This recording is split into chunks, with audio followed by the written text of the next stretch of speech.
সুপ্রিয় দর্শক, আমি খান মোহাম্মদ রুমেল স্বাগত জানাচ্ছি সম্পাদকীয়তে। অপরিচিত করোনাকাল, অনিশ্চিত আগামী যাপন ও জীবনের এই বিপন্ন সময়ে বাড়তি সংকটে শহরের ভাড়াটিয়ারা, কাজ হারানো ও আয় কমে যাওয়া মানুষদের উপর নেমে এসেছে বাড়িওয়ালার শোষণ। টিকতে না পেরে দীর্ঘ সময় শহরে বাস করা মানুষও হয়েছেন গ্রামমুখী।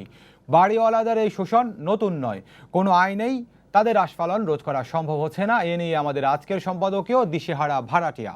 আর এই বিষয়ে আলোচনার জন্য আমাদের সঙ্গে সরাসরি যোগ দিয়েছেন advocate Manzil Morshed, president human rights and piece for Bangladesh. আছেন অধ্যাপক ডক্টর শামসুল আলম, উপদেষ্টা কনজিউমার অ্যাসোসিয়েশন অব বাংলাদেশ, এবং রাশেদ বাপ্পি, আমার সহকর্মী। দর্শক, আপনার ওই আলোচনায় সরাসরি অংশ নিতে পারবেন, এজন্য টেলিভিশনের পর্দায় দেওয়া নম্বরে ফোন করতে হবে। এছাড়া ফেসবুকের মাধ্যমে আপনাদের মন্তব্য পাঠাতে পারেন। আলোচনা শুরুর আগে দেখে নেব এখনকার প্রধান শিরোনামগুলো। পদ্মার তীব্র স্রোতে একের পর এক বিলীন কোটি কোটি টাকার স্কুল ভবন, দীর্ঘস্থায়ী বন্যার শঙ্কা। 600 উদ্বাস্তু পরিবারকে 1000 টাকায় ফ্ল্যাট দিলেন প্রধানমন্ত্রী। স্বাস্থ্য অধিদপ্তরের নতুন ডিজি ডাক্তার খুরশিদ আলম, হাসপাতাল শাখার পরিচালক হলেন ডাক্তার ফরিদ হোসেন। দেশে করোনায় আরও 50 জনের মৃত্যু, শনাক্ত প্রায় 3000। স্বাস্থ্য অধিদপ্তরের প্রেস থেকেই মেডিকেলের প্রশ্ন ফাঁস, 5 জনকে গ্রেফতারের পর জানালো সিআইডি। চট্টগ্রামে অনলাইন জুয়ার মাধ্যমে কোটি কোটি টাকা আয়, বিদেশে পাচার। রিজেন্টের শাহেদের বিরুদ্ধে আনা 160টি অভিযোগই তদন্ত করবে র্যাব। রিমান্ড চাইবে অস্ত্র আইনে, যথেষ্ট প্রমাণ থাকলেও শাহাবুদ্দিন মেডিকেলের দাবি নির্দোষ।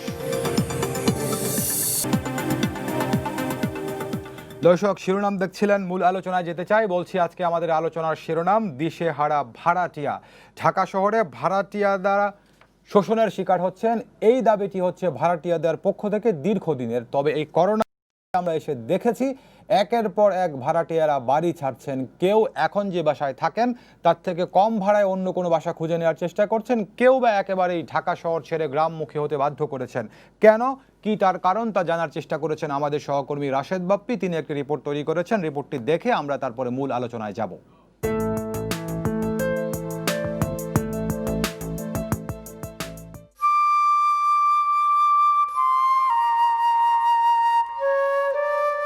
জাদুর শহরের আসমান জুড়ে আজ ঘন কালো মেঘ, অট্টালিকার পাহাড়ের ভাঁজে ভাঁজে বুক ফাটা আর্তনাদ, বোবা কান্না। আমাদের সব স্বপ্ন আপনারা ডাস্টবিনে ফেলে, এখন আপনারা আরামে ঘুমোচ্ছেন, মাঝে দরজাটা একটু খুলুন। আমি তো আর সহ্য করতে পারছি না রে। আমি জানি যে বাসায় গেলে আজকে আমার মারবে, আমার সামনে অন্য ভাড়াটিয়া করে যে মারছে আমি তো দেখছি। 50 বছর যদি থাকি আমি, তারপরে শহরটা আমার নিজের হয় নাই।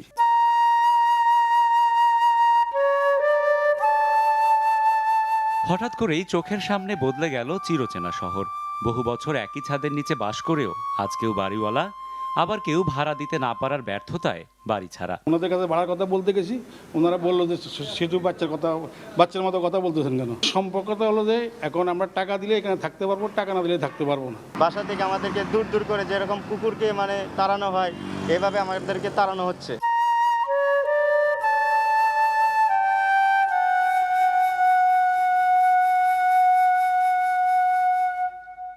বদলে যাওয়া সময়ের এই ধাক্কাটা শহরের নিম্নবিত্ত আর মধ্যবিত্ত পরিবারে আছড়ে পড়েছে কালবৈশাখী ঝড় হয়ে।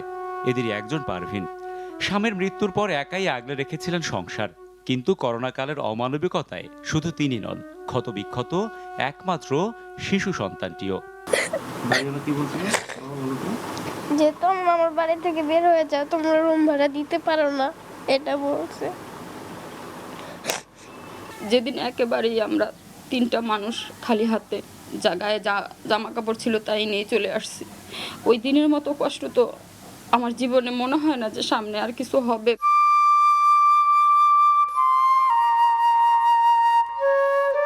শহরের পরতে পরতে আজ হতাশার গল্প, ব্যর্থতার আখ্যান, অতৃপ্তির খতিয়ান। আভিজাত্যের মিথ্যে আশ্বাস না দিলেও বছরের পর বছর যে শহর জুগিয়েছে অন্ন, মিটিয়েছে পেটের ক্ষুধা, সেই শহর নিজেই আজ নিঃস্ব, রিক্ত, সর্বশান্ত। বেলপুরি বিক্রেতা আয়নাল 3 মাস ধরে যোগাযোগ করছেন না পরিবারের কারো সাথেই। গ্রামের 9 সদস্যের পরিবারে একমাত্র উপার্জনক্ষম তিনি আজ ব্যর্থ নিজের পেটের ক্ষুধা মেটাতেই। কিদা ভাত খামো, ওই যে চাইল নাই, ওই দেখেন ওই চাইল নাই, ওই হাড়িতে চাইল নাই, দেখেন ওই চাইলের ডাই যে এই দেখেন অবস্থা।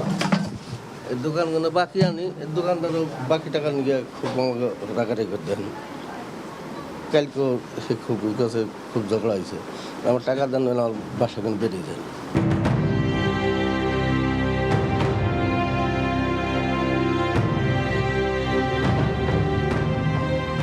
বাসা ভাড়ার বিজ্ঞাপনে ঠাসায় এমন ঢাকা কে দেখেছে কবে? যে শহর প্রতি বছর নতুন নতুন মুখের যোগফল কষতে অভ্যস্ত, সেখানে আজ বিয়োগের অঙ্ক। শহরের দেয়ালগুলো যখন এমন অঙ্কের হিসেব মিলাতে ব্যস্ত, তখন দেখে আসা যাক অভিমানী ভাড়াটিয়াবিহীন কেমন আছেন বাড়িওয়ালারা।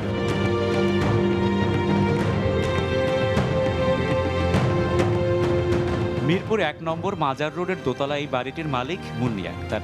১৬টি পরিবারের ভাড়ার টাকায় সংসারের খরচ মেটানো মুন্নি আজ নিজেই অসহায়। করোনায় 10টি পরিবারই বাধ্য হয়েছে শহর ছাড়তে। আমার তো বেশি সমস্যা ভাড়াটার দিক থেকে। ভাড়াটারা ভাড়া দিলে আমার খেতে হয়, না দিলে না খেয়ে থাকতে হয়, ঠিক আছে? ওরাই তো খাইতে পারে না, আমার দিবি কই থেকে। তার জন্য আমার গহনাঘাটি যা ছিল সব আমি বিক্রি করে নিজেও খাইছি, কিস্তি আলাদাকেও দিচ্ছি। আসলে আমরা বাড়িওয়ালারা খুব একটা ভালো অবস্থানে নাই। আমি যে ভাড়াটিয়াদের ভাড়া কিছু কিছু কনসিডার করতেছি, কিন্তু হাউস বিল্ডিং আমার লোন তো সরকার কোনো কনসিডার করতেছে না, আমাদের সরকার তো কোনো সহযোগিতা করতেছে না।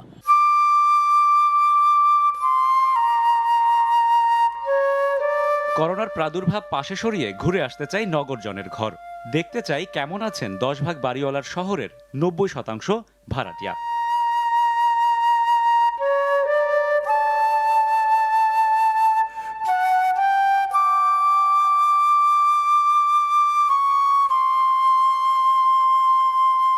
কোটি মানুষের এই শহরে রয়েছে নানা শ্রেণী পেশার মানুষ। প্রত্যেকেই প্রত্যেকের সামর্থ্য অনুযায়ী জীবনযাপন করবেন বসবাস।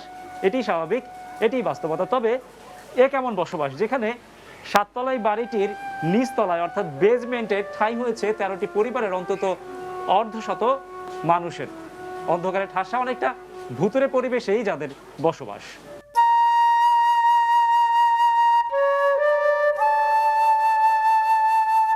দুই সন্তান আর স্বামী সহ পরিবারের 4 সদস্যের দুপুরের রান্নায় ব্যস্ত রুমা। ব্যস্ততার ফাঁকি কথা বললেন।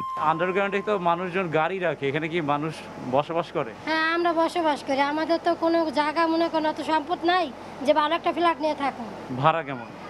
আমরা ভাড়া দেই, আমার রুম যেটা এটা 6,500, আর এদিকে আশেপাশে আছে 7,500।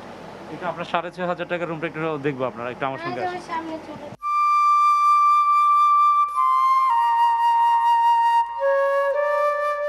ছোট্ট একটা খাট আর একটা আলমারি, সংসারের আসবাব বলতে সম্বল এটুকুই। এতেই শেষ মুষ্টিমেয় জায়গা। এখানে নেই ভদ্রপল্লীর বর্গফুটের হিসেব। ভাড়ার অঙ্ক এখানে নির্ধারিত হয় বাড়িওয়ালার ইচ্ছে আর মর্জির উপর। তিনিই যেন একচ্ছত্র অধিপতি। এই রুম উপরে ভাড়া কম করলে 8 থেকে 10,000 টাকা ভাড়া এই রুমের ভাড়া। আর আমার নিচে দেখা আন্ডারগ্রাউন্ড দেখা একটু ভাড়া কম, 600 টাকা। আপনার কথা সঠিক, আমি গ্যারেজের জন্য এটা বানাইছি, কিন্তু এটা খালি পরে রয়েছে, কম পয়সায় ভাড়া আর মানুষ পায় কই।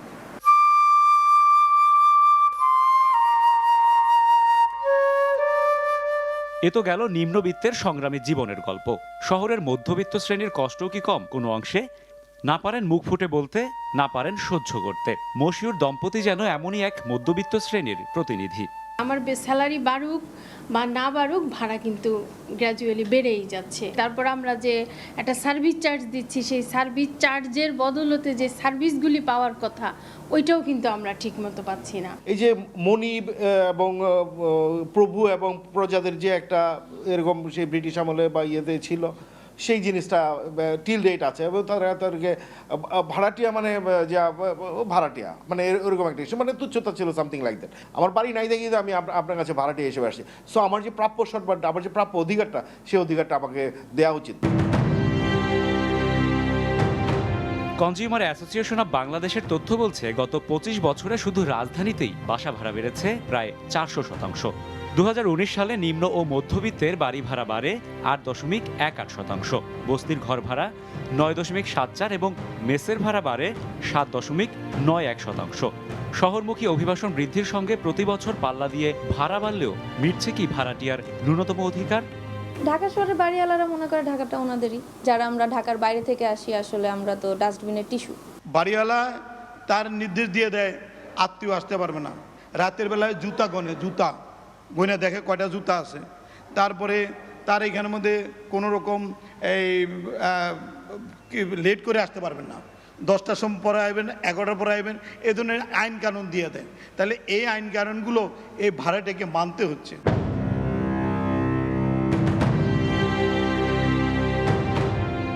বুঝতে বাকি নেই, অভিযোগ আর ক্ষোভের পাহাড় দিনে দিনে বড় থেকে আরো বড় হচ্ছে আরো জটিল। এই অবস্থায় প্রশ্ন আসে বাড়ি ভাড়া সংক্রান্ত সমস্যা, জটিলতা কিংবা বাড়ি ভাড়া নিয়ন্ত্রণ বা নির্ধারণের দায়িত্বই বা কার? কোন সংস্থাই বা সংরক্ষণ করবে ভাড়াটিয়া কিংবা বাড়িওয়ালার স্বার্থ? এসব প্রশ্নের উত্তর খুঁজতে নগর ভবনে সময় সংবাদ।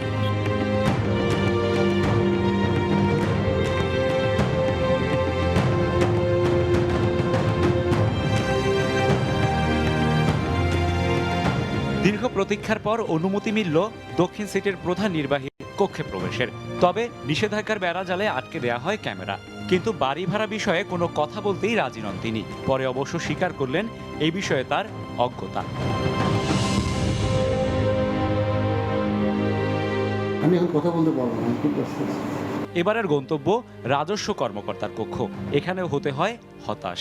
তাহলে সিটি কর্পোরেশন আপনাদের কোনো দায়িত্ব নাই?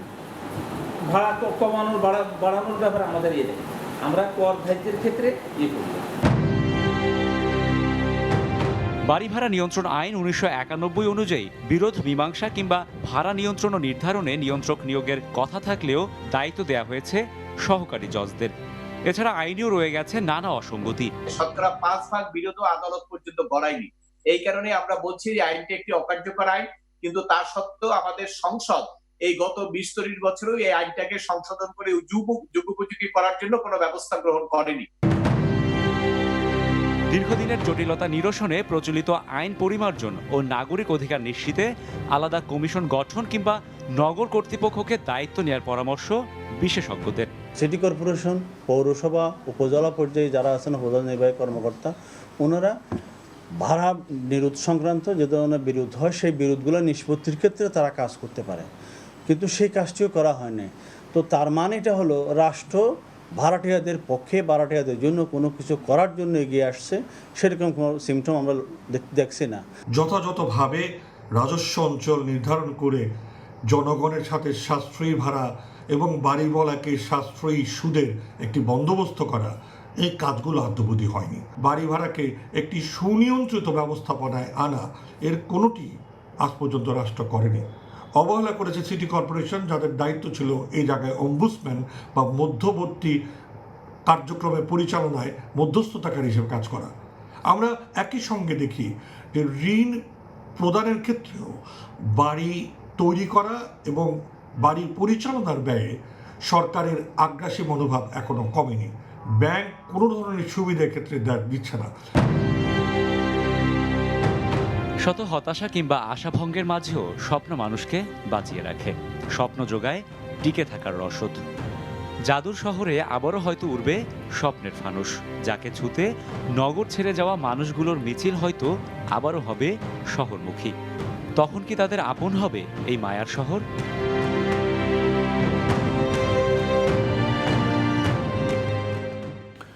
দেখছিলাম আমার সহকর্মী রাশেদ বাপ্পির তৈরি করা রিপোর্টটি। শুরুতে আমি একটু রাশেদ বাপ্পির সঙ্গে কথা বলতে চাই। রাশেদ বাপ্পি, আপনার রিপোর্টটি তৈরি করেছেন, আমি দেখলাম যে দুই পক্ষের সঙ্গে কথা বলেছেন, বাড়িওয়ালাদের সঙ্গে কথা বলেছেন, ভাড়াটিয়াদের সঙ্গেও কথা বলেছেন, সবার যার যার নিজের পক্ষের ব্যাখ্যা রিপোর্টে যা তুলে ধরেছেন। এর বাইরে এই সংকটটি কেন, আপনার কাছে কি কোনো তথ্য রয়েছে বাপ্পি? হ্যাঁ, ধন্যবাদ রুমেল। রুমেল, এটি তো অস্বীকার করার উপায় নেই, এটি একটি জাদু শহর, মায়ার শহর। এই শহর কিন্তু কোটি মানুষকে স্বপ্ন দেখাচ্ছে, স্বপ্ন দেখতে কিন্তু বাঁচিয়েও রেখেছে, কিন্তু ঠিক এই মুহূর্তে সেই স্বপ্নটি কেন তৈরি হলো?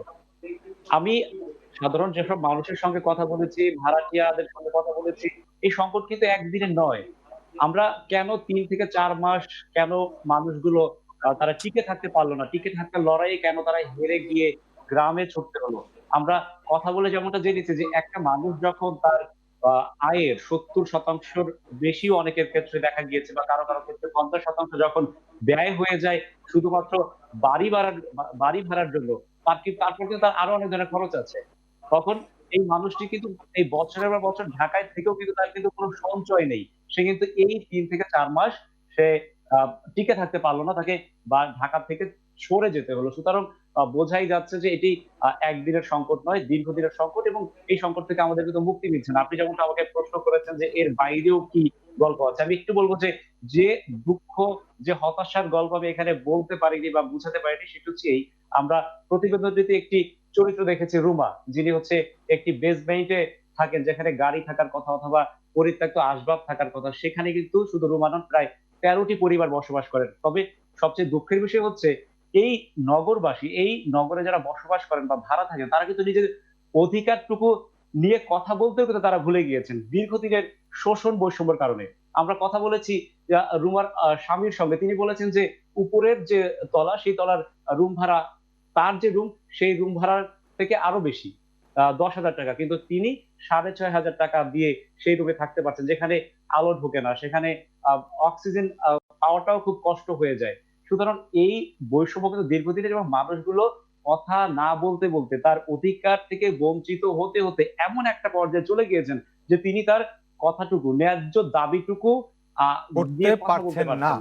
বাপ্পি, আপনাকে ধন্যবাদ, আমাদের সঙ্গে থাকবেন। আপনার সঙ্গে আবারও যুক্ত হওয়ার চেষ্টা করবো। আমি অধ্যাপক ডক্টর শামসুল আলমের সঙ্গে যুক্ত হতে চাই। অধ্যাপক শামসুল আলম, আপনাকে স্বাগত জানাচ্ছি এই আলোচনায়। আমাদের রিপোর্টার রাশেদ বাপ্পি যে রিপোর্টটি তৈরি করেছেন, সেখানে একটি তথ্য তিনি দিয়েছেন আপনাদের কনজিউমার অ্যাসোসিয়েশন অব বাংলাদেশের। সেখানে তিনি বলছেন 25 বছরে ঢাকা শহরে 400% বাসা ভাড়া বেড়েছে। তো আপনাদের তথ্যই এটি, তো নিশ্চয়ই আপনারা এটি নিয়ে কাজ করেছেন। এই যে 25 বছরে 400% বেশি বাড়লো, এর পেছনের কারণ কি আপনাদের কাছে মনে হয়, অধ্যাপক শামসুল আলম? প্রথমত মূল কারণ হচ্ছে রাষ্ট্রের নিয়ন্ত্রণ নেই। সেবা বা পণ্য ভোক্তার ন্যায্য দামে, মানে এবং পরিমাণে মাপে এটা পাওয়া তার মৌলিক অধিকার। সেই অধিকার রাষ্ট্র সংরক্ষণ করবে। কনস্টিটিউশনে এবং ভোক্তা অধিকার আইনে এই বিষয়টি নিশ্চিত করেছে রাষ্ট্র। কিন্তু বাস্তবে যে প্রতিবেদন তুলে ধরা হয়েছে এবং সেখানেই বলা হয়েছে যে এই সমস্যাটা একদিনের নয়, দীর্ঘদিনের। উন্নয়নের ধারাবাহিক যে অব্যাহত গতি, অপ্রতিরোধ্য গতি, সেই গতি এই ভাড়াটিয়া শ্রেণীকে মোটেই প্রভাবিত করতে পারেনি। তাদের জীবনে এবং তাদের কপালে শেষ হওয়া যে এসে লাগেনি, এটা বোঝা যাচ্ছে। এই বোঝাটা আরো প্রকট হলো করোনাকালীন সময়ে। যুদ্ধ বিগ্রহ করে জীবন যুদ্ধে যারা পরাজিত হলো, করোনার কাছে পরাজিত না হলেও তারা এই যুদ্ধে পরাজিত হয়ে তারা যে আবার গ্রামে ফিরে গেল, স্বপ্ন ভেঙে গেল, অনিশ্চিত ভবিষ্যৎ, চোখের জল ফেলে ঢাকাকে বিদায় দিয়ে গেল, সে বিষয়টি অত্যন্ত বেদনা বিধুর ভাবে প্রকাশ পেল। আর তারই পাশাপাশি এবছরের করোনাকালীন বাজেট প্রণয়ন হলো, যে বাজেটে দেখা গেল যে সেখানে 8% প্রবৃদ্ধি ধরা হয়েছে। সে প্রবৃদ্ধি করোনাকালেও অব্যাহত থাকবে, সে গতি অবরুদ্ধ হলো না। অথচ টোটাল বাড়ির 90% ভাড়াটিয়াদের মধ্যে এই ছিন্নমূল মানুষ, তারা যে কোনো রকমে টিকে ছিল, এখন যে ছিন্নমূল হয়ে গেল, সেই উন্নয়নে এর গতিকে তারা কোনোভাবেই তাদের পক্ষে আসলো না। এবং এরাই এই অর্থ জুগিয়েছে 25 বছর ধরে। এদের রক্তই পানি হয়েছে, এদের রক্তই অর্থ হয়েছে, এদের রক্তই ট্যাক্স হয়েছে, ভ্যাট হয়েছে, ঘুষের টাকা, কমিশনের টাকা, অসাধু ব্যবসার টাকা, মানি লন্ডারিং টাকা, সব এদের রক্ত টাকা হয়ে চলে গেছে। রাষ্ট্র সেগুলো প্রতিরোধ করতে পারেনি, এদের এই অধিকারকে সংরক্ষণ করতে পারেনি। আমরা ব্যর্থ আর্তনাদ করেছি বছরের শেষে। অধ্যাপক শামসুল আলম, এখানে যদি প্রশ্নটি এরকম হয়, ঢাকা শহরে কিছু বাড়ির মালিক তো রয়েছেন যে তাদেরও একমাত্র আয়ের উৎসই বাড়ি ভাড়া। তো এখন সংকটটি যখন এসেছে, বর্তমানে করোনাকাল নিয়ে আমরা কথা বলছি, সংকটটি তো আসলে দুজনের জন্যই। একদিকে যিনি ভাড়া থাকেন তার যেরকম আয় কমে গেছে, কিংবা অনেক ক্ষেত্রেই তিনি যে আয়ের যে পথ তার ছিল সেটিও একরকম বন্ধ হয়ে গেছে, হারিয়ে গেছে, এরকম পরিস্থিতিও কারো কারো রয়েছে। আবার বাড়ির যিনি মালিক তিনিও ভাড়া পাচ্ছেন না, কিংবা নতুন ভাড়াটিয়া আসছে না একজন চলে যাওয়ার পরে। তো উভয় সংকটই এখানে রয়েছে কিনা? হ্যাঁ, উভয় সংকটই রয়েছে। আমরা দেখতে পেলাম যে শত শত বাড়ি নয়, হাজার হাজার বাড়ি খালি হয়ে গেছে, টুলেট ঝুলছে।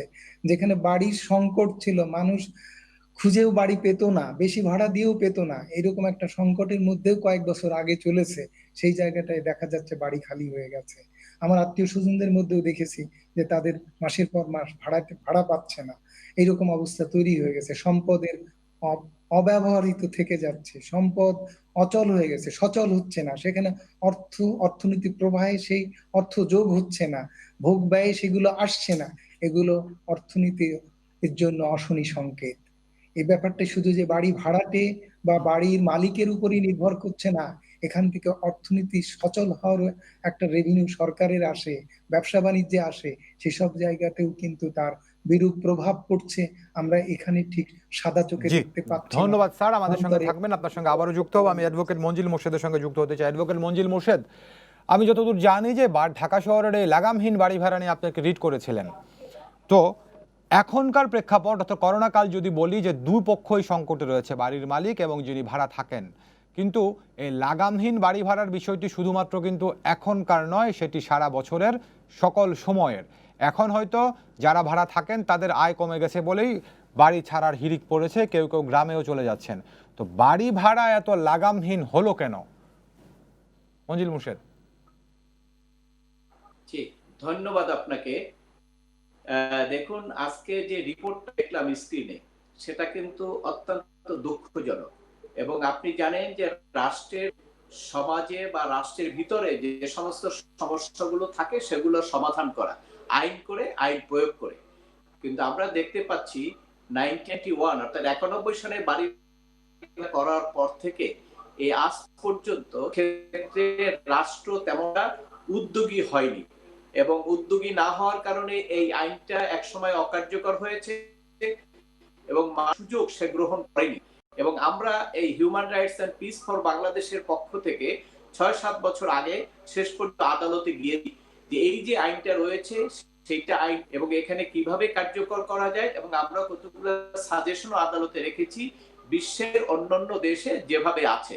এবং আপনি জানেন যে ঢাকা শহরের সরকারের আজিমপুর কলোনি বা গুলশান কলোনিতে যখন একজন অফিসারকে বরাদ্দ দেন, ওখানে কিন্তু কোনো প্রশ্ন আসে না, ভাড়া বিরোধ আসে না, কারণ সরকারের পক্ষ থেকে নির্ধারণ করা আছে।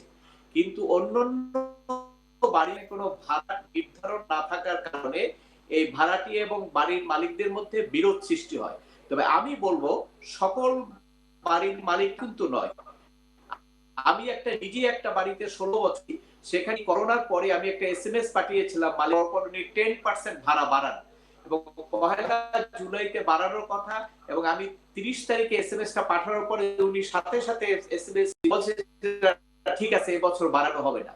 অর্থাৎ এটা এপিক, আপনি দেখেছেন করোনার পরে অনেকে ভাড়া নেবেন না ডিক্লারেশন দিয়েছেন, অনেকে ভাড়া নেননি বলছেন, এটার পার্সেন্টেজ হলো হয়তো খুবই নগণ্য, হয়তো 2%, 1% এইরকম হবে, কিন্তু অধিকাংশ ক্ষেত্রে কিন্তু সে বিড়ম্বনা হচ্ছে। বিড়ম্বনা আপনাকে বলি, সেটার মূল কারণটাই হলো এই বাড়ি ভাড়াটা নির্ধারণ নাই, অর্থাৎ কোন এলাকায় কত ভাড়া হবে নির্ধারণ না থাকার কারণে অনেক বাড়িওয়ালা তারা ইচ্ছা মতো, এবং 6 মাস পরে নতুন ভাড়াটি আসলেই তারা ভাড়া বেশি পাবে, এই কারণে 6 মাস পরেই ভাড়াটিকে হঠাৎ করে যে কোনো অজুহাতে বলে যে বাসা ছেড়ে দিতে হবে।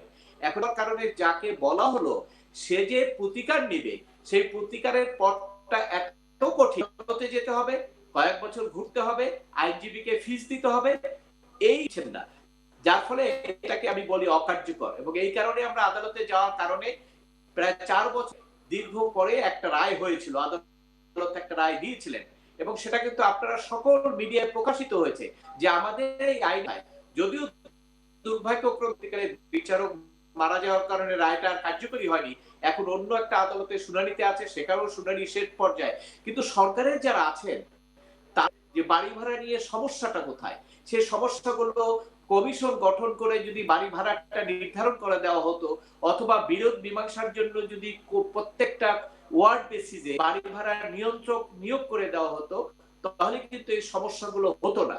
কারণ হলো যখনই একজন একটা অন্যায় করবে তার প্রতিকার আপনাকে পাওয়ার জন্য ব্যবস্থা রাষ্ট্র করে দিবে, কিন্তু দেয়নি। আমি আশ্চর্য হয়ে যাই যে অনেক আইন বাংলাদেশে পরিবর্তন হয়েছে। জি, অ্যাডভোকেট মঞ্জুল মোর্শেদ, আমি আপনার কাছে আবার আসবো। অন্যায় হলে তার প্রতিকারের ব্যবস্থা রাষ্ট্র করে দিবে, সেই জায়গাতে রাষ্ট্র কি করেছে সেই জায়গাতে আমি আপনার কাছে আসবো। আমি একটু রাশেদ বাপ্পির সঙ্গে যুক্ত হতে চাই, আমার সহকর্মী। রাশেদ, এই আলোচনায় আসার আগে আপনি বলছিলেন যে আপনার একটি পর্যবেক্ষণের কথা যে যোগাযোগ ব্যবস্থাও ঢাকা শহরে বাড়ি ভাড়া লাগামহীন হওয়ার একটি অন্যতম কারণ। আপনার পর্যবেক্ষণটি একটু বলবেন এখানে আমাদের দর্শকদের জন্য? হ্যাঁ, ধন্যবাদ রুমেল। একটু প্রসঙ্গে আরেকটু আগের প্রসঙ্গে ফিরতে চাই। আপনি শামসুল আলম স্যারকে একটি প্রশ্ন করেছিলেন যে একমাত্র অবলম্বন অনেক বাড়িওয়ালা শুধুমাত্র বাড়ি ভাড়া, কেন এটি হলো, কেন সে শুধুমাত্র বাড়ি ভাড়ার উপরই নির্ভর করছেন? এটি কিন্তু আমার যে আপনি যে মাত্র যে প্রশ্ন করলেন তার সঙ্গে কিন্তু সম্পৃক্ত। আমার যে পর্যবেক্ষণ আমি যেটি দেখেছি সেটি হচ্ছে এই যে আমরা যে বিষয়টি দেখেছি যে রাজধানীতে যানজট, একই সঙ্গে হচ্ছে আমরা যে দেখি আবাসিক এবং বাণিজ্যিক এলাকা যে ছড়িয়ে ছিটিয়ে থাকা, অর্থাৎ কোনো ধরনের নিয়ন্ত্রণ না থাকা, এগুলো কিন্তু বাড়ি ভাড়া বাড়ার পেছনে কিন্তু অন্যতম একটি কারণ। এটা কিন্তু আমরা শুধুমাত্র বাড়িওয়ালাকে দায় দিলেও কিন্তু রেহাই পাচ্ছি না, অর্থাৎ দিনের পর দিন রাষ্ট্র যে অব্যবস্থাপনা তৈরি করে রেখেছে এটিও কিন্তু দায়ী। কারণ আমি যদি নিজের ক্ষেত্রে একটু দেখি, আমি কিন্তু সবসময় চেষ্টা করি। বাপ্পি, আপনি বলছেন যে এই জন্য আপনি শুধুমাত্র বাপ্পি আপনি বলছেন যে লাগামহীন বাড়ি ভাড়ার জন্য শুধুমাত্র বাড়িওয়ালাকে দায়ী করতে পারেন না, কিন্তু প্রশ্নটি যদি আপনাকে আমি এরকম করি যে আপনি জানেন, আপনি একজন বাড়ির মালিক, আপনি জানেন যে আপনার এই এলাকা থেকে যোগাযোগ ব্যবস্থাটা কাছে, কিংবা আপনার এই এলাকাতে বড় কোনো একটি প্রতিষ্ঠান রয়েছে বা একাধিক প্রতিষ্ঠান রয়েছে, কর্মস্থলের কাছাকাছি থাকার জন্য অনেকেই এই এলাকাতে থাকতে চান, আর সেই সুযোগটি নিয়েই আপনি বাড়ি ভাড়াটি বাড়িয়ে দিচ্ছেন। অর্থাৎ একই আয়তনের বাড়ি এক এক জায়গায় এক এক রকম ভাড়া, তাহলে বাড়িওয়ালাদের দায় আপনি কেন দেখছেন না? হ্যাঁ, বাড়িওয়ালাদের দায় আমি দেখছি, অবশ্যই দেখছি, না দেখার কোনো কারণ নেই, এটি অস্বীকার করার কোনো উপায় নেই। তবে আমি বাড়িওয়ালাদের দায়ের পাশাপাশি একটু বলতে চাই যে রাষ্ট্র কেন আমার যোগাযোগ ব্যবস্থা নিরবিচ্ছিন্ন করে দিতে পারলো না? রাষ্ট্র কেন আমাকে 10 মিনিটের পথ কেন আমাকে 2 ঘন্টায় আসতে হচ্ছে? আমি যদি সেই সংকটটা যদি আমার মধ্যে না থাকতো তাহলে কিন্তু আমি আমার অফিস কেন্দ্রিক বাসা বাড়ি তৈরি করতাম না, বা বাসা বাড়ি রাখার চেষ্টা করতাম না। আমি কিন্তু দূরবর্তী স্থান থেকে খুব সহজেই আমার কর্মস্থলে চলে আসতাম এবং আমি বাড়ি ভাড়া এক ধরনের সাম্য আসতো পুরো শহরে। ধন্যবাদ বাপ্পি আপনাকে, আমাদের সঙ্গে থাকুন। অ্যাডভোকেট অধ্যাপক শামসুল আলম শুনছিলেন আমার সহকর্মী বাপ্পি একটি প্রশ্ন তুলেছেন যে যোগাযোগ ব্যবস্থাও একটি কারণ, রাষ্ট্র আমাকে সেই 10 মিনিটের রাস্তা 10 মিনিটে আসার সুযোগ করে দিতে পারেনি, 10 মিনিটের রাস্তা আসতে 1 থেকে 1.5 ঘন্টা লেগে যায়। অ্যাডভোকেট মঞ্জিল মোর্শেদ বলছেন যে কোনো অন্যায় হলে তার প্রতিকার দেওয়ার দায়িত্ব হচ্ছে রাষ্ট্রের। তো এই লাগামহীন বাড়ি ভাড়ার ক্ষেত্রে রাষ্ট্র কি কোনো প্রতিকার দিয়েছে কিংবা প্রতিকার দেওয়ার কোনো উদ্যোগ নিয়েছে বলে আপনার চোখে পড়েছে অধ্যাপক শামসুল আলম? প্রথমত আমাদের চোখে পড়েনি, এবং যে কথাগুলো অলরেডি মঞ্জুর মোর্শেদ সাহেবের কথার মধ্যে দিয়ে সুস্পষ্টভাবে বেরিয়ে এসছে যে যেসব প্রক্রিয়া আইনি 1991 সালের আইনে যেসব বিষয়গুলো অস্পষ্ট রয়েছে, সীমাবদ্ধতা রয়েছে, সেই সব সীমাবদ্ধতার কারণে সে আইন অচল হয়ে গেছে। সেই আইনকে দিয়ে কাজে লাগিয়ে বা সেই আইন ব্যবহার করে ভোক্তাদেরকে প্রতিকার করার এমনিতেই আইনি সীমাবদ্ধ রয়ে গেছে। আবার সেই আইনে প্রতিকার দেওয়ার মতো কোনো কর্তৃপক্ষ নেই। উনি যে রেগুলেটরি অথরিটির কথা বলেছে, রেগুলেটরি অথরিটি নেই। তারপরে আইনি প্রক্রিয়ায় যেসব ব্যবস্থা রাখা হয়েছে সেসব ব্যবস্থা এত দীর্ঘসূত্রিতা, এত জটিলতা যে সেই সব জটিলতা ফেস করে পরিবর্তে মানুষ এই দুর্ভোগ বা এই অন্যায়, এই অত্যাচার মেনে নিতে শিখেছে। ভোক্তাদের এই অধিকার আদায় করতে বা সোচ্চার হতে, প্রতিবাদ করতে ভুলে গেছে। সে কথাটাও রাশেদ সাহেবের সংবাদে পরিবেশিত হয়েছে, বিভিন্ন ভোক্তার অভিব্যক্তি প্রকাশ পেয়েছে। তিনি যে কথা বলেছেন যে এমনিতেই ইকোনমিক্সে আছে, ডিমান্ড সাপ্লাইয়ের মধ্যে যদি ভারসাম্য না থাকে, চাহিদার তুলনায় যদি সাপ্লাই কমে যায়, সরবরাহ কমে যায়, তখন অটোমেটিক্যালি বাজারে দাম বেড়ে যায়। যে জায়গায় ভাড়া চাহিদা বেশি, সেই জায়গায় যদি বাসা স্বল্প থাকে বা কম থাকে, সীমিত থাকে, সেখানে ভাড়া বাড়বেই, প্রতিযোগিতা সেখানে সৃষ্টি হবে।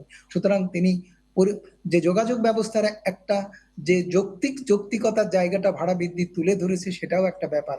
মঞ্জুল মোর্শেদ সাহেব যেটা বলেছেন যে আইনি যদি একটা রেগুলেশন থাকতো, সরকারি বাড়ি ভাড়া যেভাবে নির্ধারণ করে দেওয়া থাকে, সেক্রেটারিয়েটের পাশে ভাড়া সরকারের যে ভাড়া, বাইরে থাকলেও সেই ভাড়া, সরকারি বাসাগুলোর তো ভাড়ার কোনো তারতম্য নেই, সরকার নিজে নিয়ন্ত্রণ করে, কিন্তু বেসরকারি খাতে সেই নিয়ন্ত্রণটা নেই, অনুপস্থিত, যেটা থাকা না থাকার কারণে ভোক্তা তার অধিকার বঞ্চিত হয়েছে। এক্ষেত্রে আমি আর একটা প্যারামিটারের কথা বলবো ভাড়া বৃদ্ধির, সেটা হচ্ছে যে আপনি দেখবেন যে ডেভেলপাররা যেভাবে সরকারি সম্পত্তি একজন ব্যক্তিকে দেওয়া হয়েছে নামমাত্র মূল্যে, তিনি ডেভেলপার দিয়ে সেটা উন্নয়ন করছে, ডেভেলপার সেখান থেকে তাকে কোটি কোটি টাকা সাইনিং মানি দিয়ে তার জমিটা নিয়ে অর্ধেক মানে সে ফ্ল্যাট কিনে বিক্রি করে সে লাভ করছে, তাকে অর্ধেক দিচ্ছে, সে ভাড়া দিচ্ছে। এই যে জায়গাটা, সেই জায়গাটা যদি যৌক্তিক ব্যয়ে এই উন্নয়নটা হতো বা এই নির্মাণ ব্যয়টা যদি হতো এবং সেটা যদি রাষ্ট্র নিয়ন্ত্রণ করতো, তাহলে কিন্তু আজকে বাসা ভাড়া ব্যয় নিয়ন্ত্রণ করা আরো অনেক সহজ হতো। নিয়ন্ত্রণ শুধু ভাড়াই নয়, পুরা প্রক্রিয়াটা, যে জমিটা 99 বছরের জন্য লিজ নেওয়া হয়েছে সেই জমিটা তো সরকারের, সেই জমিটা হচ্ছে জনগণের। যে ভাড়াটিয়া ওখানে ভাড়া থাকছে সেই জমির উপরে তার জন্মসূত্রে সত্ত্বাধিকার রয়ে গেছে, সেই সত্ত্বাধিকারের বিষয়টি রাষ্ট্র অ্যাড্রেস করেনি, বরঞ্চ যখন কেনা বেচা হচ্ছে সেখানে সেল ট্যাক্স স্কোয়ার ফিট হিসেবে দফায় দফায় বাজেটে বাড়িয়ে দিয়ে এই চাপটা আবার সেই ভাড়াটিয়ার উপরে ট্রান্সফার করেছে। সরকার বা রাষ্ট্র এখানে অদূরদর্শিতার পরিচয় দিয়েছে, এখানে অবিবেচনার পরিচয় দিয়েছে, এখানে অবিবেচক হিসেবে সরকারকে আমি প্রতিপন্ন করতে বাধ্য হচ্ছি। ধন্যবাদ। জি ধন্যবাদ স্যার, আমাদের সঙ্গে থাকুন। অ্যাডভোকেট মঞ্জিল মোর্শেদ, আপনি বলছিলেন যে অন্যায় হলে বা অবিচার হলে প্রতিকার দেওয়ার দায়িত্ব রাষ্ট্রের। অধ্যাপক শামসুল আলম বলছেন যে এখন পর্যন্ত প্রতিকার দেওয়ার কোনো উদ্যোগ তার চোখে পড়েনি, আপনি এটি নিয়ে কাজ করছেন। এবং যে প্রশ্নটি রাখতে চাই, শুধুমাত্র এই বাড়ি ভাড়া নয়, ভোক্তা বা সেবা গ্রহীতা সকল জায়গাতেই ঠকছেন কিংবা প্রতারিত হচ্ছেন কিংবা ন্যায্যতা পাচ্ছেন না, এরকমই অভিযোগ। কেন? আপনার বিশ্লেষণ কি?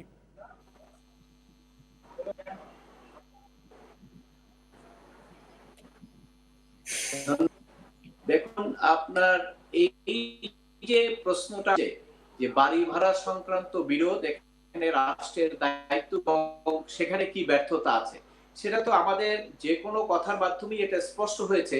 কারণ এইটা আপনার মিডিয়ায় তো আলোচনা ছাড়াও এই বিষয়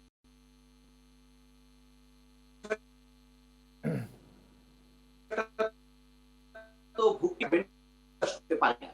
কেন হচ্ছে না এই জায়গাটা আপনাদেরকে খুঁজে বের করতে হবে।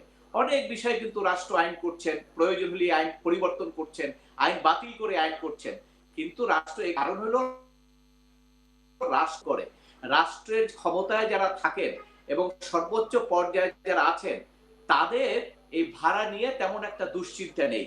কারণ আজকে আছেন, আমার মনে হয় যে অধিকাংশ লোকেরই ঢাকা শহরে বাড়ি থাকতে হয় না, অথবা যদি তার বাড়ি নাও থাকে সংসদ সদস্য হিসেবে ঢাকায় আসলে সরকার তাকে একটা বরাদ্দ দিয়ে দিচ্ছেন বাড়িতে। অতএব এই বিষয়টা তাদের কোনো বিবেচ্য বিষয় না, তারা চিন্তা করেন না। তারা মগ্ন আছেন যে তার এলাকায় কোন রাস্তাঘাট বেশি হবে, সেখানে কিভাবে বরাদ্দ বেশি বাড়ানো যায়, এই সমস্ত যেখানে তাদের ইন্টারেস্ট আছে বেশি। কিন্তু এই যে আইন প্রণয়ন করা সংসদ সদস্যদের একমাত্র দায়িত্ব সংবিধানে দেওয়া আছে, কিন্তু সেটার থেকে আমরা অনেক পিছনে গেছি। এটার কারণটা হলো যে আমাদের জাতির পিতা যে সংবিধান দিয়ে গেছিলেন, সেই সংবিধানে আপনি দেখবেন সেখানে কিন্তু রাজনীতিকদের, বিশেষ করে আইনজীবীদের একটা বড় ভূমিকা ছিল, যার ফলে ৭২-এ যখন আপনার ৭২ সংবিধান হওয়ার পরে যে সংসদগুলো ছিল সেখানে কিন্তু শতকরা ৬০-৭০% আইনজীবী ছিলেন। আমার রাষ্ট্রপতি উনি বলেছেন যে এখন রাষ্ট্রের সংসদ সদস্য হয়ে গেছেন ব্যবসায়ীরা ৬০-৭০% বা ৫০%, যেটাই হোক, অর্থাৎ ব্যবসায়ী ওনারা যখন রাষ্ট্রের সংসদে আইন পাস করবেন, ওনার কোন জায়গায় ব্যবসায়িক স্বার্থ আছে এইটা নিয়ে উনি চিন্তা করবেন। আমরা ৬০-৭০% ভাড়াটিয়া কি কষ্টে থাকি না থাকি, এইটা তো ওনাদের দৃষ্টিভঙ্গিতে। আপনি এই যে ৬ বছর আগে ভ্যাট আইনটা চালু হয়েছে, আপনি এখনো রেস্টুরেন্টে গেলে কিন্তু আপনি 15% ভ্যাট দিচ্ছেন, কিন্তু রাষ্ট্র কিন্তু সে ভ্যাটটা পায় না। ওই আইনটা এখন পর্যন্ত কার্যকরী করতে পারে নাই, ব্যবসায়ীরা আপত্তি দিচ্ছে। সেখানে রাষ্ট্র বারবার, মোহিত সাহেব কিন্তু সেটা করে যেতে পারেননি। অর্থাৎ তাদের ইন্টারেস্ট যেখানে আছে সেখানে আপনি করতে পারবেন না। আর সাধারণ মানুষের যেখানে ইন্টারেস্ট আছে, এই সাধারণ মানুষের ইন্টারেস্টটা আইন প্রণয়নের ক্ষেত্রে তুলে ধরবে কে? সংসদ সদস্যরা তো সেটা তুলে ধরছেন না, যার ফলে আমরা কোনো রেজাল্ট পাচ্ছি না। যার ফলে কিন্তু আমাদের সর্বশেষ হাতিয়ার একটা হলো আদালত, এবং সেই আদালতে আমরা গিয়েছি, আদালতে আমরা সাকসেসফুল হয়েছিলাম। কিন্তু আমি মনে করি যে আমাদের প্রশাসন এতই আপনার বলবো যে ইনঅ্যাক্টিভ, মানে এতই আপনার মানে ইনঅ্যাকশন যেটাকে বলে, সুপ্রিম কোর্ট এত বড় একটা রায় দিয়ে প্রত্যেকটা জায়গায় আঙ্গুল দিয়ে দিয়ে দেখিয়ে দিলেন যে এই জায়গাগুলোতে সমস্যা আছে, এইভাবে করো। রায়টা হয়তো ওই বিচারক মারা যাওয়ার কারণে বাস্তুকি যে 4 বছরে কিছু করতে পারছেন, এই যারা কর্মকর্তা আছেন তাদের নলেজে এটা গেলেন না। এটা রাষ্ট্রের জন্য কিন্তু অনেক ভালো হতো, কারণ আজকে যে ভাড়াটিয়া জানেন যে অনেক ভাড়াটাই কিন্তু আন্ডার হ্যান্ডলিং হয়, অর্থাৎ এটা ট্যাক্সটা সরকার পায় না। ধন্যবাদ অ্যাডভোকেট মঞ্জুল মুর্শেদ, আমাদের সঙ্গে থাকুন। আমি অধ্যাপক শামসুল আলমের সঙ্গে যুক্ত হতে চাই। অধ্যাপক শামসুল আলম, আপনি আমাদের যে রাশেদ বাপ্পির তৈরি করা রিপোর্টটির শুরুর দিকে দেখেছেন যে একটি বাড়ির প্রধান ফটক ধরে কাঁদছিলেন একটি যুবক। এইটার একটু গল্পটা আমি আপনাকে বলতে চাই। কয়েকজন ছেলে যারা পড়াশোনা করেন ঢাকায় বিভিন্ন স্কুলে কিংবা বিশ্ববিদ্যালয়ে, তারা এখানে থাকতেন।